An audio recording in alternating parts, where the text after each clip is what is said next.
Baby, we back in the mother sack. Hello, everyone. This is Aqua Sloth, and I'd like to give you a big, fat, sloppy welcome back to the channel. Thank you for hanging out with me today, or yesterday, or 7 months ago. I appreciate it regardless. It's been a long time coming, and an even longer time stroking. But the time has come. And so have I.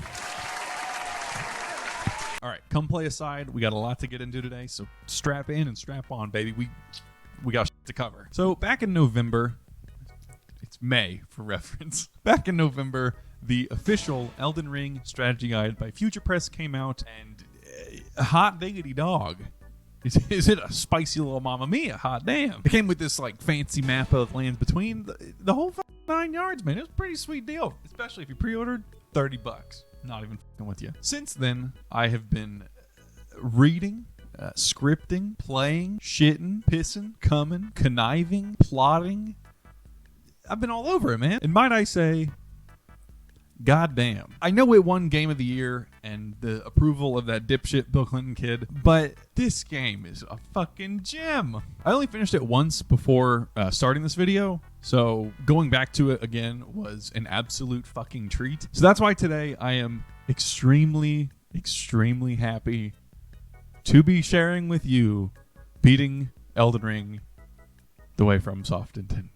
We already know the formula. We're just getting straight into it, all right? No bullshit intros, except after the bullshit intro that I just did. After that, no more bullshit intros. Right off the bat, after a brief rundown of the game's mechanics, which I'm sure we are all well aware of at this point, the guide gets straight into character creation. Similar to the Dark Souls guide, they leave quite a bit up to the player, and actually verbatim say, you don't need to worry about committing to a class that you don't like, as you can always reshape your character as you level up, which I think puts it beautifully. It even gives a slight spoiler in the following paragraph that mentions that you can respec after we defeat Rennala. After that, it goes over the pros and cons of each class, the weapons they start with, what they're good at, their levels, you know, the whole thing. And it does a really good job at not making one class seem like it's better than the next.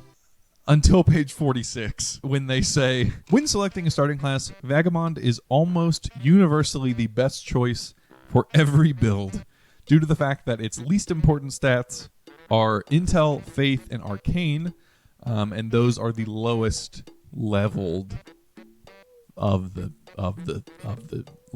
character. You know what I'm saying? For the starting keepsake, the guide says, if you're not sure which to choose, consider the Crimson Amber Medallion, as it provides a universally useful boost to maximum health. That doesn't scream recommended. I don't know what does. The last couple things that the guide suggests are the ending stats, the in-game level stats, which are listed here. They also give recommendations on what weapons and what Ashes of War are best for each build, which is pretty handy overall. You know, I'm gonna give them that one. Because it has the area sectioned off per area, the weapons in said area are going to be off limits until I reach there. So I can't just book it to fucking Caelid right out the gate and go get the greatsword. I gotta wait until we get there. Naturally, natural progression. That's the one. All right, enough pussyfooting around. Let's break this Elden Ring, or repair it. I don't really even know what the story is, if I'm being honest. After grabbing the Wizened Finger and dying to the Grafted Scion TC, we're supposed to make our way through the Cave of Knowledge and enter Limgrave. Right off the bat, we are greeted by White Mask Var. It certainly gives some schmooder vibes if you sniff my drift. All he needs is a fucking trench coat and some goddamn black Air Force Ones, and next thing you know, he's making pipe bombs behind the Church of Ella. Tree Sentinel. Sneaking past Big Hoss, we make our way to the Church of Ella and meet our first merchant, Caelid, where it is recommended that we buy a torch and a crafting kit. Sidebar, I don't know if I'm ever going to forgive FromSoft for axing my fucking boy. Hey, dude, Caelid's quest line, that shit would have been so fucking cool. Crafting kit lets us craft useful items throughout our whole playthrough, which I did not forget about the whole time and never use. That wouldn't be me. From here, we need to sneak past the guards at the gatefront ruin and make our way into the underground chamber where there's a lone chest holding the whetstone knife. The whetstone knife lets us add or remove ashes of war from weapons. It's basically like enchanting in the old Dark Souls games. It was like fire and poison and all the fucking new ones. Now we can finally clear out the camp because apparently we couldn't do that before for some reason. Here we meet Melina again, and she gives us the keys to a brand spanking new 2009 Honda Accord. Hop on back to the Church of Ella and you'll find little baby Caelid catching some Z's, taking a fucking nap. Goddamn. No wonder fucking Shabriri locked y'all ass up in a hole. You can't make it through one day of work. One shift you can't finish. Fucking goddamn generations got no fucking work ethic. Goddamn it. But what's that? A blue-skinned, four-armed baddie coming out the nail salon? My boy. That's Rinna. Or Ronnie. I don't know which one Rinna is. I don't know who that is, actually. I think she's just lying. To be honest, I don't really get that whole thing. But this ain't a Vadi video. This is an Aqua Sloth video. And we skip the dialogue in these parts, Bubba. Get the spirit calling bell and then tell that bitch to kick rocks. The guy now just kind of says to roam around Limgrave and do some good old-fashioned dungeon crawling, which is a great time to explain how the guide is set up. Unlike its predecessor, the Elden Ring guide is actually informative, almost to a fault. It's a little overwhelming sometimes. Future Press really fucking stepped it up on this, and they get into the nitty-gritty of every single quest, every dungeon, every weapon. It's all in there, dude. It is jam-packed with information. Something cool that this guide does is it gives you weapon level recommendations for each boss, which I've tried my best to stick to. There's a couple instances where it gets weird, and we'll get into that later. You know, on Godrick, I think it was like +7 is the weapon they recommend. And that's the way for the whole game. It's really cool, actually. Before exploring too much, the guide says that we should upgrade to a +1 at least, and they say that a good weapon for the strength build is the Great Sword, which is found in Caelid. Which obviously I'm not there yet. It's off limits. So I'm just rolling with the starting class for the Vagabond. Once we do what we need to in the starting area, we're supposed to progress into Stormgate and meet Roderick Rules, who kind of sounds like Luann from King of the Hill. I don't know if anyone else kind of got that vibe. Only to have their arms taken, their legs taken, even their heads taken. After we progress a bit, we can actually come back to her, and she learns that she has this ability called Spirit Tuning, which is how we upgrade our spirit summons, our little ash bell calling doodad. Through our travels, we should acquire enough material that we can upgrade to a +3 weapon, which is going to be the maximum for the time being. Doing a big ol' 360, we're going to make our way to the Third Church of America, where we need to find the Flask of Wondrous Physic. The flask is basically like a customizable Estus. What is this fucking thing called? With the Flask of Wondrous Physic, we can basically, like I said, do customized buffs. So you can have one where you get a bubble. There's one where you regain like health over time. And then there's one where you just fucking explode. The next thing that the guide recommends that we do is go kill the flying dragon Agheal. Agheal? By the end of this, you're going to be fucking pissed with my pronunciation skills. We need to meet Patches and do some light co-op with Yura, who, is just chilling in the water. Now we need to head to Fort Height and get the left side of the Dectus Medallion, which we will use later to get to the Altus Plateau. Now head back to Caelid and get that old geezer to tell you about Blide, the furry of the Mistwood. Meet up at FurCon 2023 and counter-bully the guy that was making fun of your fursuit. Find him in the fucking parking lot and just fucking rip his limbs off. All right, head back to the Church of Ella. We're going to fight the Tree Sentinel Mano y Mano. And by Mano y Mano, I mean me and 3 wolves. After that, it's finally time to head into Stormgate Castle and fight Margit, the Fell Omen. Margit is the first, really Odelio boss, and he honestly gives me more trouble than I would like to admit. I don't know if it's because I just bum rush him every fucking new playthrough I've had, wail on him with a +0 weapon. I don't know what it is.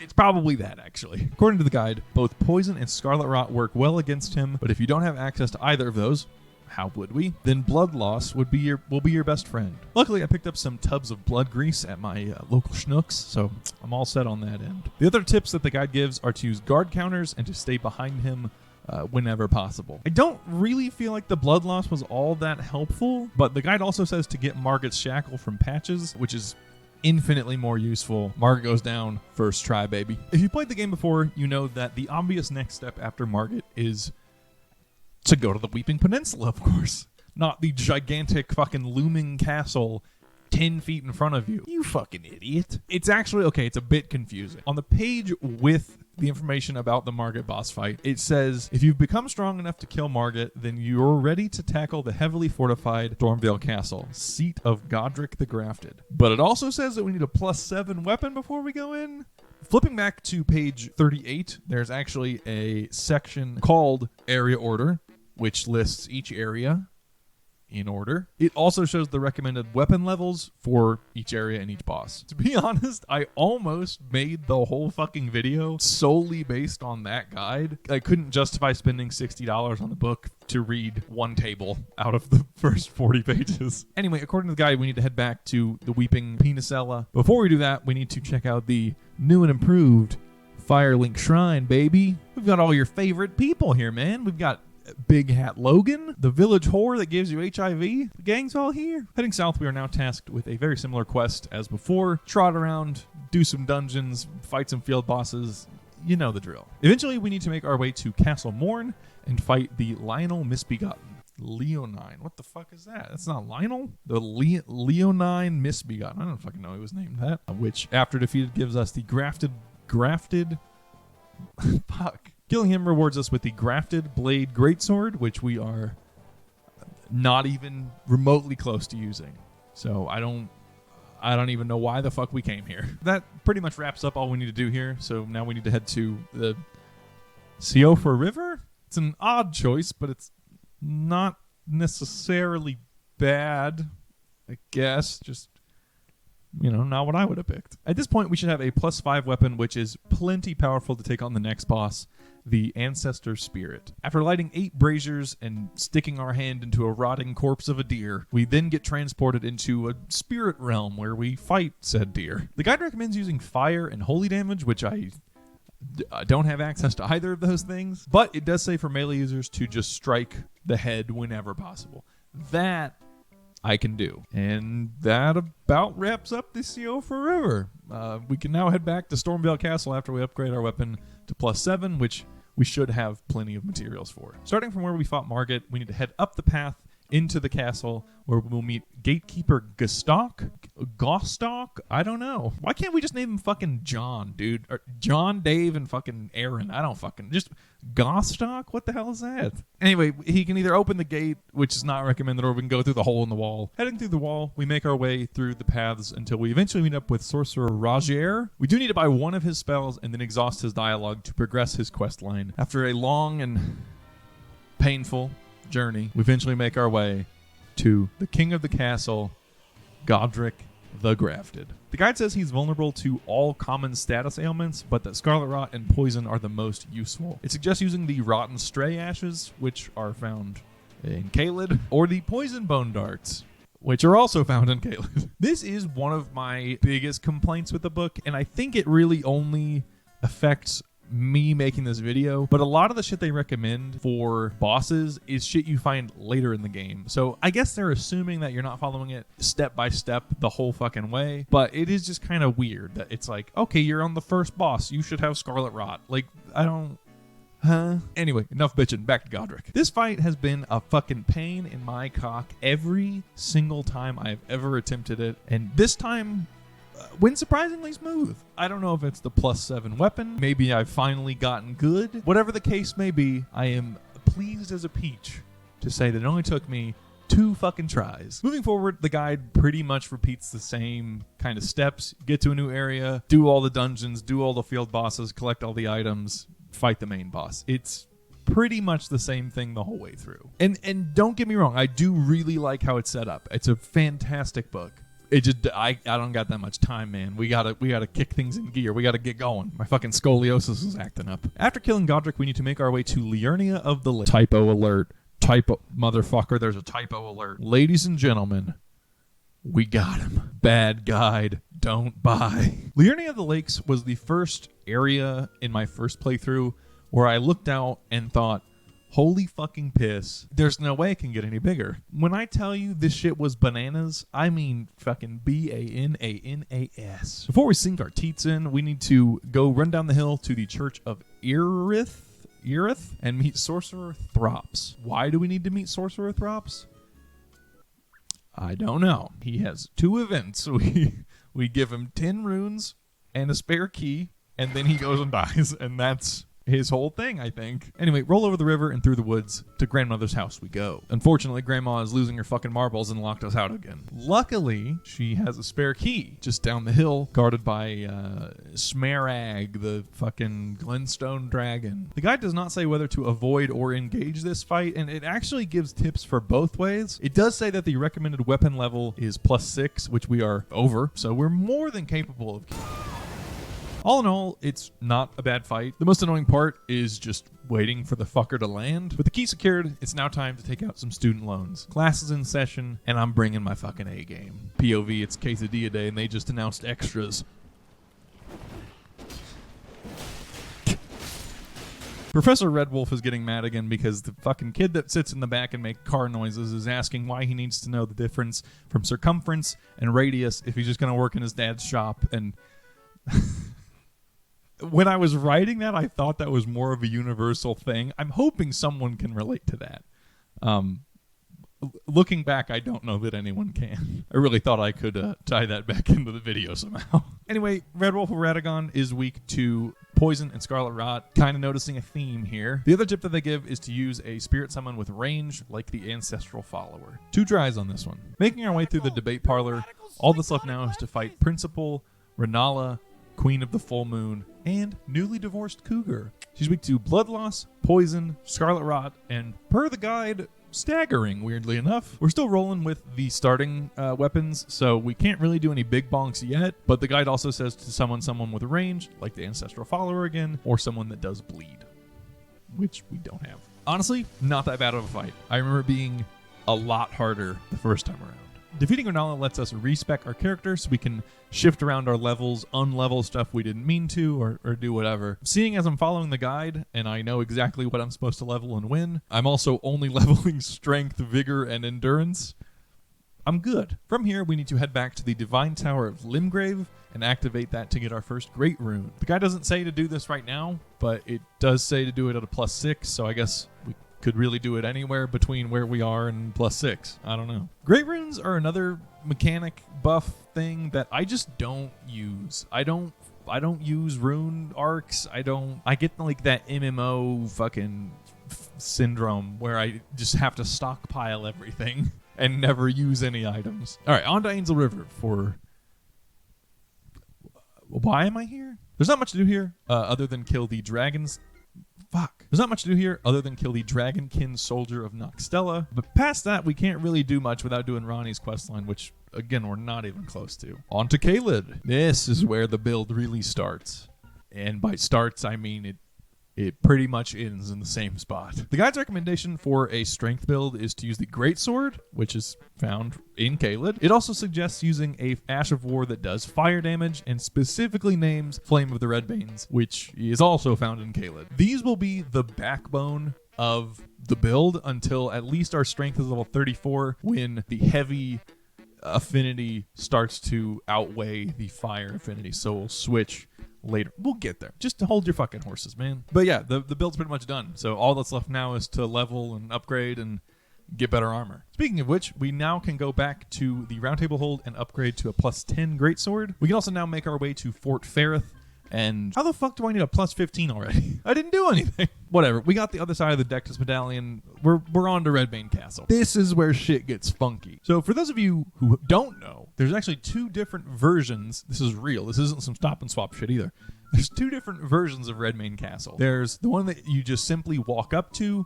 You go through and you fight a Misbegotten Warrior and a Crucible Knight. It's a double boss battle. It's pretty cool. The Misbegotten Warrior, not a big deal. The Crucible Knight? Jesus, Mary and Joseph. This guy stinks. Once you defeat the double fisting duo, there's Not really much more to do in this version of Redmane, except for talking to this old fuck Jaren who just says some vague shit like, go away, I don't need you yet, and the South was right. Just old people shit. From here, we need to go to the Dectus Lift in Liurnia of the Lakes and hoist our medallion high in proud. This takes us to the Altus Plateau, which weirdly enough is required. So the way you get the second version of Redmane Castle is you have to activate one site of grace on the Altus Plateau, then return, and the festival will start. The best tip that the guide gives for the Radahn fight is to just constantly be summoning NPCs. We also have Torrent, so we're pretty safe. As long as somebody else takes the aggro. This one, also not too bad. I am still very scared of 1.0 Radahn. After Radahn, we need to go to the Divine Tower in Caelid and find the next Great Rune. From here, we need to make our way down the newly formed crater that he created and on the south side of Limgrave, kind of by the Bridge of Sacrifice. This leads us to Nokron, the Eternal City. First up on the chopping block is me. Or is it you? Us.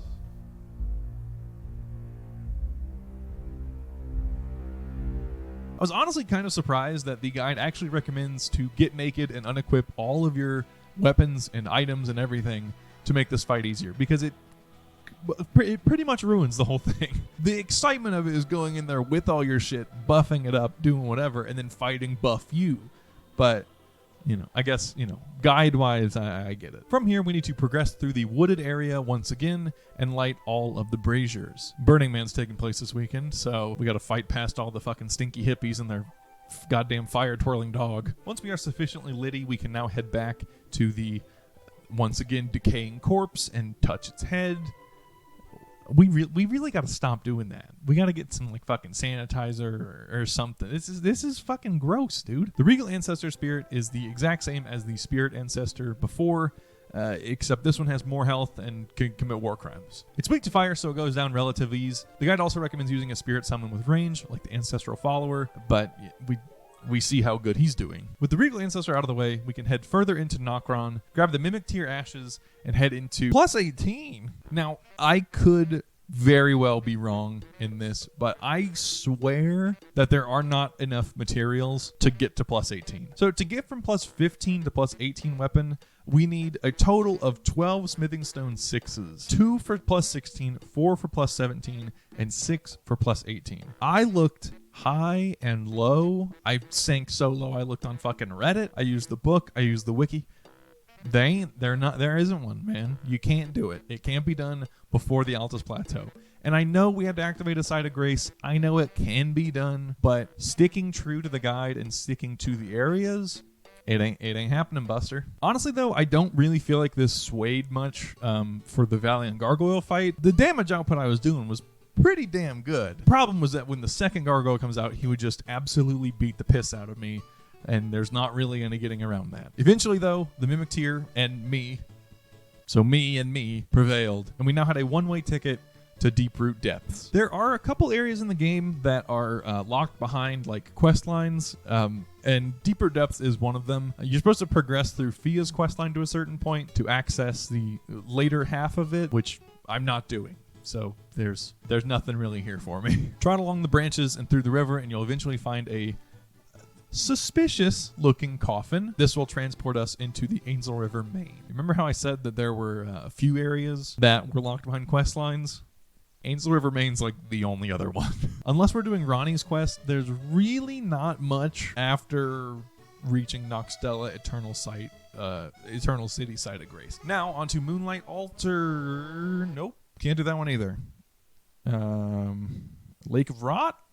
Let's do Lake of Rot. The guide recommends using the incantation Flame Cleanse Me from Liurnia of the Lakes. This is a spell that heals you from Scarlet Rot and poison buildup for the low price of setting yourself on fire. Trekking through the lake will lead us to, you guessed it, another fucking coffin ride. This one actually takes us to Yharnam, where we fight Astel, natural born of the void. This fucking boss, dude. This fucking boss. This was a couple days of work. This was a big roadblock in in the video process. Granted, I was supposed to have a plus 18 weapon, but it just felt like I was just slamming my dick in a door, man. It was the worst. I fucking hate Astel. I hate that fucking boss fight. The guide's tip is to focus on the head and hands mainly, or to use lightning, bleed, and scarlet rot.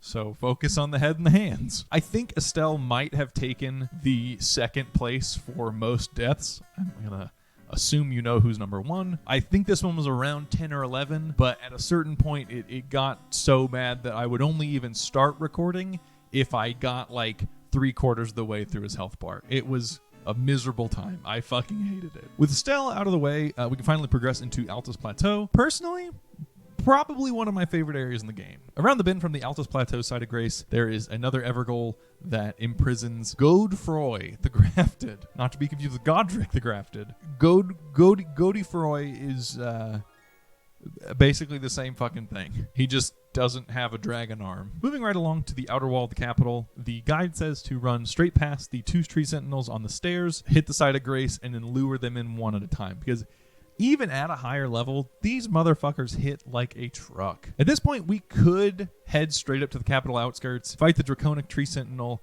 and make our way into Leyndell. The guide, however, says for whatever reason to head into Mount Gilmere and go into Volcano Manor. The only reason I can think as to why this is because it just doesn't really fit anywhere else difficulty-wise. This is just kind of where it's situated and where it's accessed from. Look, man, this isn't a video about how I want to play. This is a video about how they want me to play. If you got a problem with it, take it up with the Germans. After getting stuck on the side of a goddamn mountain for like a full IRL hour, I finally make it to Volcano Manor, which is where all the cool, like, rich, rebellious kids hang out. You know, the ones that, like, tweet about, like, social change, but their dad's a real estate agent and they're unemployed at 27, and they, like, sell their art on Instagram? Those people. Those are the people that hang out in Volcano Manor. Anyway, join up with them and gain access into the secret tunnel. Head down the hall, kill the Bloodhound Knight, and progress through the Prison Town Church Site of Grace. The first boss that we encounter is the Godskin Noble, a.k.a. Elden Smo, a.k.a. Little Timmy Tub Tub,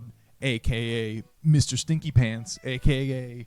fucking Medea Goes to the Moon. This bad mamma from down in Alabama is weak to poison, scarlet rot, frostbite, blood loss, and you already fucking know, sleep. Of all of these things, I have poison. Kind of. Being that we have a plus 18 weapon, this fight, not that bad. I don't know if I just unintentionally did the Elden Ring the unintended route for my first playthrough, but that shit gave me a run for my dollars, I tell you what. Alright, definitely didn't run out of time the last recording sesh, and I definitely did not put on this dirty shirt to make it seem like it's the same day. We haven't progressed at all. We haven't gotten any better. Alright, where the fuck were we? Volcano Manor. From here, it is a short jaunt around the lava pit to the head honcho of Volcano Manor, Rykard, or God-devouring serpent, or also Lord of Blasphemy. Any of those, yeah, it's the same guy. This fight is the equivalent of Yorm the Giant from Dark Souls 3. Remember him? You go in, you get the kooky weapon, you use it once, and then you completely forget it exists. It's kind of hard, but I mean, And I know a lot of people... Oh, fuck, I didn't fucking sync. God damn it. 1, 2, 3. 1, 2, 3. Okay. And I know a lot of people don't really like the gimmick fight things. I personally think they're kind of cool. I'm not going to lie. The specific weapon thing is kind of sick, even if you do shelve it immediately after the fight. Whatever the case, the guide recommends using the Serpent Hunter for the majority of this fight, but it also does note that he's also weak to Frostbite, Poison, and Scarlet Rot. It also recommends to summon Black Knife Tish. I don't even think we're fucking close to where you get Tish. What the fuck? And isn't that like the end of Ronnie's questline? With Rykard out of the way, we are now able to enter the capital outskirts and fight Margit 2.0 or Margit 1.0, the Squeakquel. This is just a non-boss variant of the boss that we already killed, so it's really not that big of an issue. After upgrading to a plus 17 greatsword, we can now take on the Draconic Tree Sentinel, who guards the only entrance into the city somehow. You have a fucking 40 square mile city, and you have one entry point. This is absolutely not up to Lands Between Fire code. I can assure you of that. The Draconic Tree Sentinel is pretty similar to the regular Tree Sentinel, except he has a big fucking axe, can do lightning damage, and his horse shoots fireballs for some reason.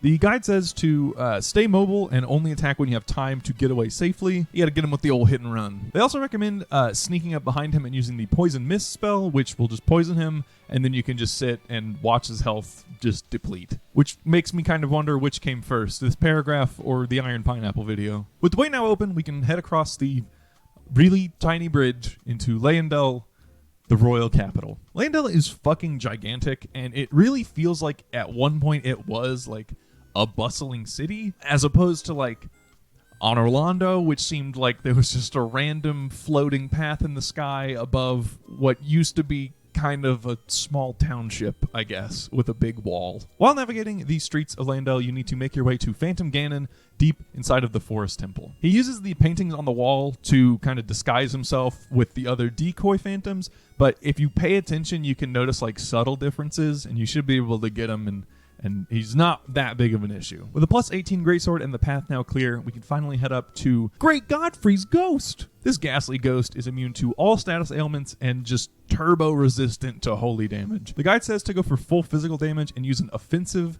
spirit summon. After Phantom Godfrey, it's a pretty straight shot up the tree branches to our next boss, Godfrey. No. Fuck. Morgott, the Fell Omen. No. The Omen King. Not to be confused with Margit, the Fell Omen, or Mohg, the Omen. And don't even fucking think about getting him confused with Mohg, Lord of Blood, Melina, Mowgli, Marge, Mogul, Marvin, Malenia, Maven, Matthew, Morpheus, or Manfrey, the Talking Pinata. Morgott is a hashtag beast in his own right, and honestly can be kind of an ass kicker if you're not careful. Similar to Margit, he is weak to poison in his first phase, and you can actually use Margit's Shackle again in this fight, which will chain him to the ground with the fucking power of light or something. With the help of Melina, God damn it. With the help of Melina, Morgott goes down easy peasy, quick and sleazy. Backtracking a bit, we need to go back and upgrade our greatsword to plus 20, and then head into the seedy underbelly of the city, the subterranean shunning grounds. Personally, I fucking hate this map. I hate sewers. I hate dark dungeons. I hate the fucking depths. I hate Irithyll Dungeon. It all sucks dick, dude. I don't want to fucking do it. Fuck sewer maps. All my homies hate sewer maps. There are only 3 things down here for us. The first being Mohg's Shackle, which is pretty easy to get if you count fighting these fucking crawfish as easy. Once we have that, we can actually head straight into the boss fight with Mohg, who is resistant to all status ailments and non-physical attacks, especially anything fire-related. The guide suggests using Black Knife Tish, who we're never going to get, so I'm going to stop mentioning her. But it also recommends using the Mimic tier for a little extra beef salad. Mohg goes down pretty easy, which means there's only one thing left for us down here, and that is the Frenzied Flame Proscription. Prescription? I don't know what that word is. I've never seen that in my life. I completely missed this area on my first playthrough, mainly because I hate the fucking sewer map, but also because I never did the Mohg fight, and you have to beat Mohg and Morgott in order to unlock this secret area. To be honest, there's not really any reason to come down here if you're not doing the Frenzied Flame ending. The only reason I came down here is because it actually lists this area in the book as one of the main areas. So seeing as this has a little section in the book, it gets a little section in the video. Plus these fucking jams, are you kidding me? Away to Mountaintops of the Giants. Actually, I need to upgrade to plus 21. But then after that, away to Mountaintops of the Giants. Oh wait, how did we get here? Okay, so actually after beating Morgott, if we rest at the side of Grace and talk to Melina, she will give us the Rolled Gold Medallion. We take that bad boy to the lift of Rolled, and boom bam baby, we get in that giant top. First up on the to-do list is Castle Sol and Commander Niall. The guide is not very useful for this fight, if I'm being honest. The tips that they provide are to kill the 2 banished knights as quickly as possible, which will subsequently force Commander Niall into the second phase early. Other than that, it says to move to avoid his attacks, and to wait until he uses one of his slower attacks and then hit him. I'm getting kind of some flashbacks to the Gwyn tips. The reason why we came here is to get the Haligtree Secret Medallion, which will come in handy in just a bit. But for now, we need to head to the Church of Repose for a special little item. Just kidding, I can't fucking use this shit even if I wanted to. Let's just upgrade our weapon to a plus 22 and go kill us a fire giant, huh? I'm gonna say it, I fucking love the giant boss tiny player thing. I really should have played Shadow of the Colossus. I never touched it, but goddamn, it looks cool. Similar to the Radahn fight, the guide suggests that we use Torrent to basically just close the distance, and then once we're up close and personal, hop off and fight on foot. And it actually says to focus all of the attacks on the giant's left foot for some reason. Actually, wait, that's the one with the fucking the hair on it, isn't it? Isn't that like why we do that? At half health, the giant tears his leg off. You know, not what I would have picked, I guess, but, you know, to each their own. He can do what he wants. We now need to focus our attention on the wrists and the eye, as those will deal the most damage, as opposed to just wailing on his wicked hot giant bod. The fire giant is a lot more bark than he is bite, and goes down relative ease. We're getting so fucking close, I can almost taste it, bruh. Head up and around the giant forge, commit acts of arson, and then get teleported to the crumbling Farum Azula, and then immediately leave. Before we tackle Farum Azula, we need to head back down to the Lift of Rold and go to the consecrated Snowfields, where we need to make our way into Ordina Liturgical Town. Liturgical, yeah, is that a word? What the fuck? Who's making this shit up? Before doing this, we need to buy the Sentry's Torch from the merchant outside of the capital outskirts. This item will reveal the Black Knife assassins that are all scattered throughout the town. As if they weren't strong enough, they're also fucking invisible. So it's a great old time, man. And in fact, looking back, they were not nearly as hard as those stupid fucking archer ladies, dude. And after all that pain, we can now head into... my crack got bigger though, so that's not good. Fuck. Can you see that? Is this showing up? Oh yeah, there it is. It's not really that bad, but there's certainly a crack. And there's now you can feel it. Anyway, yeah, heading to Mohgwyn Palace. I'm just gonna read off the script. I'm gonna fuck it up. I'm gonna just read off the paragraph, dude. Which is not at all where the village leads to. No. This portal leads to This portal leads to Miquella's Haligtree. This portal on the other side of the fucking field leads to Mohgwyn Palace. Teleporting into Mohgwyn Palace, the guide says to have a torch ready because, well, it's dark as shit, man. From here, we need to head to the Dynasty Mausoleum Midpoint Site of Grace. Before we head up the elevator to fight Mohg, we need to upgrade our weapon to plus 24, and then we can get in there and kick some fucking ass. I am kind of surprised at the weapon levels that Future Press recommends, not because they're bad, but because I think when I finished the game the first time around, I capped out at like a plus 18 weapon, and it wasn't awful. Like, I could do all the bosses I need to do, so I'm kind of shocked that at like Mohg, you're already supposed to have a plus 25 weapon, or 24, but it's like, it seems kind of overkill a little. But that also explains why it's so much easier this time around. So I don't know, maybe I'm wrong. I'm just going to admit that. I'm fucking wrong. Don't listen to me. The guide recommends for this fight using Mohg's Shackle, obviously. Past that, not much. Once Mohg is defeated, we need to head back to Ordina, go through the sending gate to Miquella's Haligtree. This was my first time ever in the area, and gotta say, not a fan at all. Making our way across the branches, we eventually come to our first boss, Loretta, Knight of the Haligtree. There is an earlier phantom version of Loretta in the Carrion Manor, but we didn't do that because we didn't do Ronnie's questline, so we never ended up even going to that area. The real Loretta is weak to lightning and Scarlet Rot, has triple the health, and does triple the damage. With our max level sword and our giant fucking biceps, the horse girl goes down without a fight. Oh yeah, I forgot to mention that we were supposed to upgrade to a plus 25, so do that before you come in. With Loretta out of the way, the moment that I'm sure most of you have been waiting for is finally upon us. Malenia, Blade of Miquella, and she has never known defeat. Or whatever the fuck she says. Malenia is the boss of all bosses. Every game has one. Artorias from Dark Souls 1, the Nameless King from Dark Souls 3, the Rotten from Dark Souls 2. I don't know, I didn't play. Is he hard? Oh wait, the Pursuer. That dude's a fucking brick shithouse, man. The guide suggests using Frostbite and Blood Loss for the first phase, and if you can, use Fire to reset the Frostbite bar. They also say to use Bloodhound Step to avoid her Waterfowl Dance move. Her Waterfowl Dance move. In light of not having access to literally any of these. We're brute forcing it, baby. I know a lot of you guys complained the first video that I didn't like focus with the weaknesses and stuff, and I would just like to reiterate for like the 4th time that these videos mainly focus on boss order and area order and game progression, not so much on this. They say to summon this boss, and they say that this boss is weak to this thing. It's just fucking chill out, dude. All right, it ain't that serious. The actual fight with Malenia is not as bad as I thought it was going to be. My biggest peeve with it is that she has 2 moves that are borderline undodgeable and also just kind of one shot. So it's really just more bullshit than it is anything. The guide focuses a lot of the paragraph on avoiding the Scarlet Rot in Phase 2 from the fucking Areola Bloom or whatever.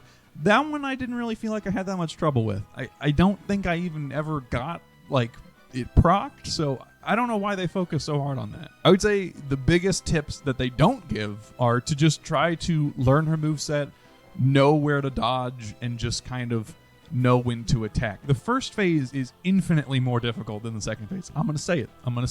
I think overall this took like 15 or 20 tries. It did take like 3 days of work and a lot of hair being just torn out of my fucking scalp. But I mean, with that, we're done, man. That was the peak. We're cruising downhill from now on. Compared to Malenia, the rest of the game is pretty fucking easy breezy beautiful, baby. And I'm sure a lot of you guys are trying to get out of here after that segment, so let's go ahead and finish this up, eh? Our next destination, or as I like to call it, our next nation is Farum Azula. After killing the ancient dragon, we need to make our way up, down, around, and through the Godskin duo. I realize that I just skipped basically the whole area, but I'm fucking tired, and this is page 17 of the script. So Godskin duo is another troublesome boss that is weak to frostbite and sleep, as you all know. The guide suggests using a hardy summon, which the Google definition is robust, capable, and enduring difficult conditions. Sounds like a job for Mimic Tier to me. Utilizing the horde of freezing grease that I have acquired in my travels, the Godskin duo goes down first try. I also used like the sleeping grease, but I don't even think it ended up proccing the sleep, so it didn't really do anything. Once Ornstein and Smough are disposed of, we need to head down the rock path and lay in a precariously placed grave on a seemingly random piece of debris floating in the middle of a tornado. Obviously, doing this will reverse the tornado and time itself, which will then reconstruct the battleground of the once great Dragon Lord Placidusax. Placidusax, that's his name now. I don't fucking know. Big dragon dude, kill him. He's another boss that hits like a drunk dad on Meatloaf Night, and he has a couple moves that damn near one-shot every time. The guide says to summon Black Knife Tish, of course, or Mimic Tier, but it does note that it's mainly just for distraction and to kind of take the aggro off of you. It does note that Dragon Lord is weak to Scarlet Rot, who to thunk, Frostbite, and Blood Loss, but I mainly stuck with the Rot Grease this time around. Not that it really helped at all, but it was there. Back in our respective timeline, head back to the Beside the Great Bridge site of Grace. From here, head out the door, up the stairs, and across the bridge to our final Draconic Tree Sentinel of the game. It's the same one that we fought outside of Leyndell, so it shouldn't be much of a challenge. Once he's dealt with, head through the fog gate into the fight with Malekith. Well, actually, it's Beast Clergyman, but okay, now it's Malekith. Malekith hits hard and fucks harder. His attacks are quick as shit, deal holy damage, and do this weird kind of burning effect, which at first I thought was holy damage, but apparently it's the skill Destined Death. Don't quote me on that. I could be wrong. The guide says to stick to his back and kind of just attack whenever you have an opening. It also says to summon Black Knife Tish or Mimic Tier. After defeating Malekith, we get teleported one more time to the now covered Leyndell Ashen capital. The guide says to head straight past the Valiant Gargoyles and basically just beeline it to like the lamest boss fight in the game, Sir Gideon Ofnir, the All-Knowing. Honestly, dude, this boss fight could have been so fucking cool. You know, he helped us along the whole way. We finally fight him. He turns on us. He uses all these spells from all these fucking crazy bosses that we beat. It could have been so cool. Instead, we get 30 seconds of fucking monologuing and a health pool the size of the second boss in the game. He's also just like a regular player character, so you can just backstab or stagger chain him the whole fucking time. I didn't know he had moves from the other bosses because you can just dick him down before he finishes his fucking Tonight Show monologue. I did want to mention that the guide specifically suggests using spirit summons that are capable of staggering, and the recommendations that they give are Great Shield soldiers, demi-humans, or giant rats. It's a weird group, but, it's kind of cool. With Giddy in, Giddy gone, we are now free to take on the last boss, the first Elden Lord, Godfrey. You'd think I'd remember his name by now. God damn it, I fucked that up. Godfrey and his boys were the first ones to get tooted and booted by Queen Marika, and they're the first tarnished, actually, so he just like me for real. This is another two-phaser where Godfrey is weak to poison and scarlet rot, and in the second phase, he transforms into Horlu, who is also weak to poison and scarlet rot. I don't know why they wrote the paragraph this way, but, well, there you go. I noted, show this paragraph and the fact that I wrote it with this fucked up intentionally in it for comedic effect. I don't even know what I meant there. I don't know what the fuck I was talking about. Dude, it's the next to last boss. You already know what I'm going to say. It wasn't as bad as last time. Mimic Tier's the best. On to the next one. After literal months of work, mapping, scripting, planning, playing, it's finally time. The conclusion to my long-awaited sophomore album. The swan song that I will sing into the next installment. The final fight. Radahn of the Golden Order. Entering the Foggate, we are met with the statuesque scene of the crucifixion of Radahn, the god among men, the life of the Erd Tree, and the reason why we came all this way, through rock and metal and time. Radahn is completely immune to blood loss and highly resistant to holy damage, so the guide suggests using poison, scarlet rot, and otherwise pure physical attacks. His attacks hit hard, but they're pretty telegraphed most of the time. It gives no tips other than summon Black Knife Tish, and it kind of says what to hit him with, but not how to actually fight him. So we're kind of on our own on this front. Once Radahn is defeated, his mortal shell is shed. The true life force of the Lands Between is revealed. The Elden Beast. The Elden Beast is immune to all status ailments. Yes, that includes scarlet rot and poison. Finally, they're not viable.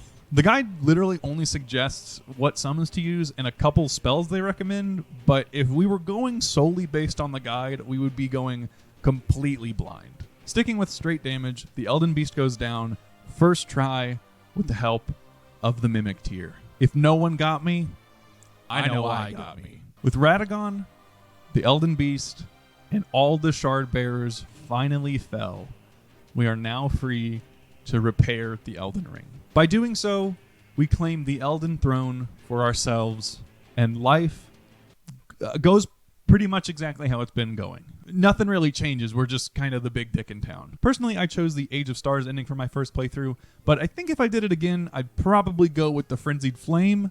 But for now, I rest. I started working on this video when the book came out in November. For reference, it is May 18th. So I've been slowly chipping away at it. These things just take time, and they take a lot of it. Thank you guys all for watching. I hope the wait wasn't too bad, and I also really hope that you enjoyed your time with me today. I appreciate it a lot. I truly can't express how appreciative I am of you taking the time out of your day to watch some shit that I make. I for real can't put it into words, and I've been sappy in the last couple videos, so I'm going to just leave it at that. I've been trying to put like a game plan together of how to be a little more consistent and maybe work on some smaller things in between the big projects, because one video every 7 months is not sustainable, to say the least. Just know that I do see every comment and every message and everything that you guys share with me. I do see it, and I will try my best to get back to every single one of you. So for now, take care, be good to yourself, and I'll see you guys soon. I've been Aqua Sloth, and you've been great. Thank you so much.